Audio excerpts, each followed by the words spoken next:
आप सभी का स्वागत है मेरे YouTube चैनल पे। आज हम रिस्क रिवॉर्ड के बारे में बात करेंगे। मोस्टली ट्रेडिंग में सबसे ज़्यादा कोई चीज़ मायने रखती है तो वो आपका डिसिप्लिन और रिस्क रिवॉर्ड मैनेजमेंट है कि आप एक ट्रेड में कितना रिस्क लोगे, कितना टारगेट रखोगे। तो ये आपके कैपिटल पे डिपेंड करता है। लेकिन मैं आपको जो बताने जा रहा हूँ वो ये है कि आपको रिस्क रिवॉर्ड मैनेजमेंट में आपको टारगेट कितना रखना है, एसएल कितना रखना है।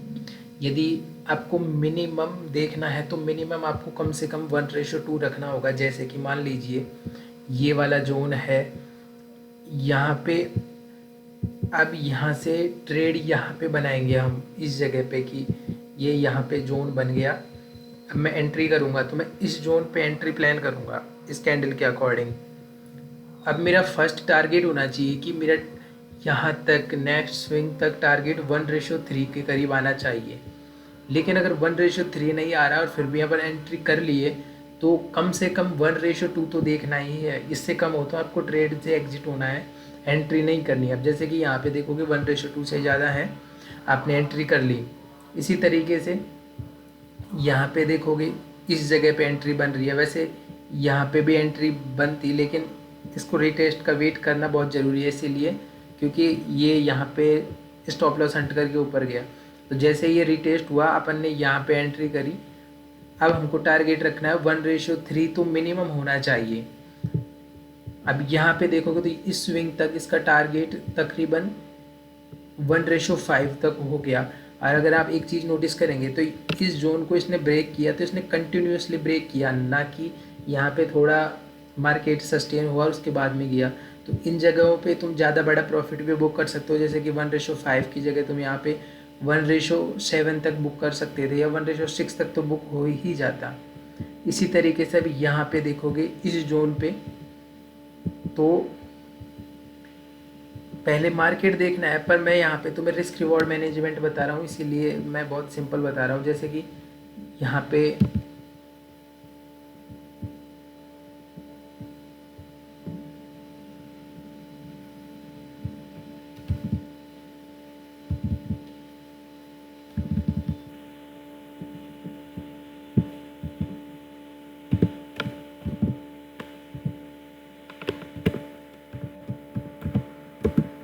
ये हो गया रिस्क रिवॉर्ड 1:3। मेरा पर्सनल ओपिनियन यही रहेगा कि कम से कम आपको 1:2 तो बुक करना ही है प्रत्येक ट्रेड में, क्योंकि 1:3 आपको एकदम फाइनेंशियली फ्रीडम दे सकता है। लेकिन जब तक आप प्रॉफिटेबल नहीं हो जाते थोड़ा थोड़ा थोड़ा थोड़ा, तो 1:2 तक भी ठीक रहेगा। और ट्रेड को उस तरीके से होल्ड करो कि एक बार आपने ट्रेड में सब कुछ देख के एंट्री कर लिया तो या तो आपका एसएल हिट होगा या फिर टारगेट मिलेगा। मतलब कंप्लीट होल्ड करना है, ना कि ट्रेल करना है। कुछ ऐसा गलत नहीं है ट्रेल करने में इनमें, लेकिन गलती क्या होती है ना, हम 1:2 तक का तो बुक कर ही रहे हैं। ट्रेल तो जब हम बड़ी प्रॉफिट या स्कैल्पिंग कर रहे हैं उनमें हमें बुक करना होता है, तब ज़्यादा बेटर रहता है। लेकिन मोस्टली अगर 1:2 1:3 आप बुक करना चाह रहे हो तो इसके लिए आपको परफेक्टली होल्ड करना होगा, अपने इमोशंस पे कंट्रोल रखना होगा। अब जैसे कि मैंने ये ट्रेड प्लान कर रखा है, ये कॉइन DCX का चार्ट है, लेकिन मैंने ट्रेड में एंट्री कर रखी है। यहाँ पे मैं चार्ट देख रहा हूँ तो यहाँ पे देखोगे तो यहाँ पे एंट्री के कारण क्या थे। एक तो ये रेजिस्टेंस बन रहा है इस जोन पे, मार्केट यहाँ से ऊपर गया, यहाँ से फिर वापस नीचे आया, फिर गया, फिर नीचे आया, फिर यहाँ से थोड़ा ब्रेकआउट की कोशिश करी, फिर नीचे आया, फिर यहाँ से फिर ये थोड़ा ब्रेकआउट की कोशिश करी। अब ये बन गया जोन। अब यहाँ पे एक परफेक्ट ट्रेड लाइन बन गई है। ट्रेड लाइन बन गई तो अब एंट्री के लिए हमने को देखना पड़ेगा कि अब एंट्री कैसे करें। मेरी स्ट्रेटजी के अकॉर्डिंग 9 एंड 15 EMA ये क्रॉस ओवर होना चाहिए। तो यहाँ पे देखोगे तो ये मार्केट रेजिस्टेंस से नीचे आया, ब्रेकआउट दिया, बेयरिश कैंडल बनी जो कि इन्वर्टेड हैमर टाइप बन रही है। 9 एंड 50 EMA से नीचे है, मैंने एंट्री करी और मेरा टारगेट मैंने यहाँ तक का रखा है। अभी टारगेट 1:6 के आसपास का है, लेकिन अगर कम भी रखते तो 1:3 तक का टारगेट यहाँ पे आसानी से मिल जाता। अब जैसे कि ये ट्रेड मुझे लगता है कि एंट्री करने लायक है, क्यों? क्योंकि इसमें प्रॉफिट और टारगेट बहुत बड़ा है, रिस्क रिवॉर्ड बहुत बड़ा है। अगर आपको कोई ट्रेड, जैसे कि कुछ मैं एग्जांपल देता हूँ यहाँ से,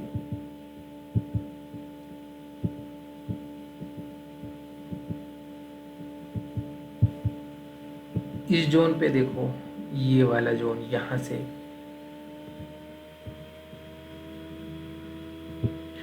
इस जोन पे आप एंट्री करने का सोचोगे तो इस जोन पे आप किस कैंडल पे एंट्री करोगे तो आप एंट्री करोगे इस कैंडल पे अगर करनी होगी तो, क्योंकि यहाँ से मार्केट ऊपर जा रहा है, फिर नीचे आया, फिर ऊपर गया, तो ये एंट्री करोगे तो अब आपका टारगेट यहाँ पे मैक्सिमम आप यहाँ तक ही तो रख सकते हो। बेशक आप यहाँ तक रखना चाहोगे, लेकिन आप सपोर्ट रेजिस्टेंस के अकॉर्डिंग देखोगे तो आप यहाँ तक का आपका प्रॉफिट टारगेट, अब तो यहाँ पे 1:2 भी कंप्लीट नहीं बन रहा, तो ऐसी जगहों को अवॉइड करें। इसके बाद में यहाँ पे देखोगे और इन जोन्स पे देखोगे, जैसे कि अब जैसे कि यहाँ पे अच्छा रिस्क रिवॉर्ड बनता, जैसे कि ये देखोगे यहाँ ये रेजिस्टेंस बन गया, रेजिस्टेंस बनने के बाद अब अपना टारगेट अपन यहाँ तक रख सकते हैं, लेकिन इसमें भी एक गलती या एक प्रॉब्लम है जो अपने को ध्यान रखनी है। वो ये है कि जिस कैंडल पे अपन एंट्री कर रहे हैं उसका स्टॉप लॉस कितना बड़ा है। अब यहाँ पे देखेंगे तो स्टॉप लॉस कितना बड़ा है, तो ऐसी कैंडल्स या ऐसी एंट्रीज को अवॉइड करो, क्योंकि ऐसा नहीं है कि ये गलत है, पर स्टॉप लॉस की जितनी संभावना होती है उतनी ही प्रॉफिट की होती है, या प्रॉफिट की जितनी संभावना होती है उतनी ही स्टॉप लॉस की होती है। अब यहाँ पे देखोगे तो यहाँ के टारगेट 1:2 बन तो रहा है, लेकिन कितना बड़ा एसएल आया, मतलब अगर नीचे आया तो एसएल बहुत बड़ा हो जाता, तो ऐसी जगह को अवॉइड करना बहुत ज़रूरी है। अभी ये सब जगह 1:3 के टारगेट मिल रहे हैं, लेकिन कुछ जगह होती हैं, जैसे कि अभी इस जगह को देखेंगे, ये थोड़ा जोन बनाया, एक ट्रेड लाइन बनेगी यहाँ पे।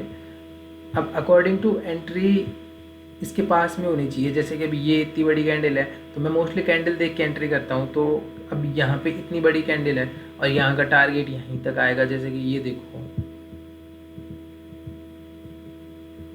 तो ऐसी जगहों को अवॉइड करना है, क्योंकि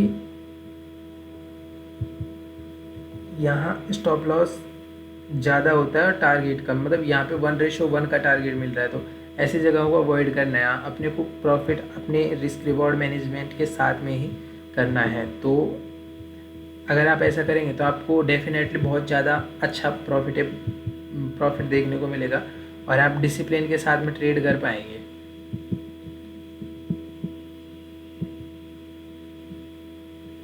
अब देखते हैं ये ट्रेड कहाँ तक यहाँ तक सस्टेन मतलब जाता है या नहीं। टारगेट देगा, कंफर्म देगा 100%। अब देखो इतना चला गया तो अब यहाँ पे थोड़ा ट्रेल कर सकते हैं, जैसे कि अभी यहाँ पे स्टॉप लॉस था तो स्टॉप लॉस को हम यहाँ तक ला सकते हैं, कोई प्रॉब्लम नहीं होगी कि 1:1 1:2 तो बुक कर सकते हैं, क्योंकि यहाँ पे मैंने बहुत बड़ा टारगेट रखा है थोड़ा, तो इस तरीके से।